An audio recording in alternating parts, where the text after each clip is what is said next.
M Q M Pakistan کے تحت model colony town یعنی ملیر میں یقینی طور پر کاموں کو انجام آج بھی دیا جا رہا ہے، اور M Q M Pakistan Malir town کے انچارج فہیم اجبیری کی ہدایت پر یونین کونسل P5 کے incharge Rehan, joint incharge Arsalan, committee member Nadeem اور معین آباد قادریہ مسجد والی گلی میں بلیڈ لگوا کر آج بھی روڈ کو یعنی کہ شاہراہ کو لیول کروا رہے ہیں تاکہ یہاں پر لوگوں کو آمد و رفت میں اور سفری سہولتیں میسر آ سکیں۔ واضح ہے کہ چند روز بعد ادھر روڈ کارپوریٹنگ کی بھی امید کی جا رہی ہے۔ انہوں نے کہا کہ یہاں کی مقامی جو رہنما تھے ان کا کہنا تھا کہ چند ماہ قبل اس روڈ پر سیوریج کی لائن بھی ڈلوائی گئی تھی، جس پہ ملیر ٹاؤن کے سیکٹر کی طرف سے بھرپور کوشش کی گئی تھی، اور آج اس کے لیے سڑک کو لیول کر کے لوگوں کو بہتر سفری سہولیات کی فراہمی کو یقینی بنایا جا رہا ہے،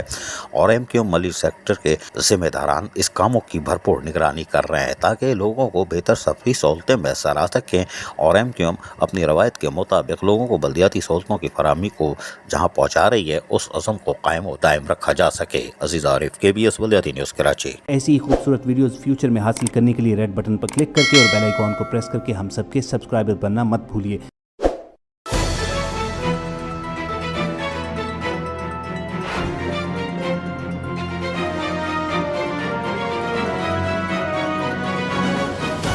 KBS بلدیاتی نیوز۔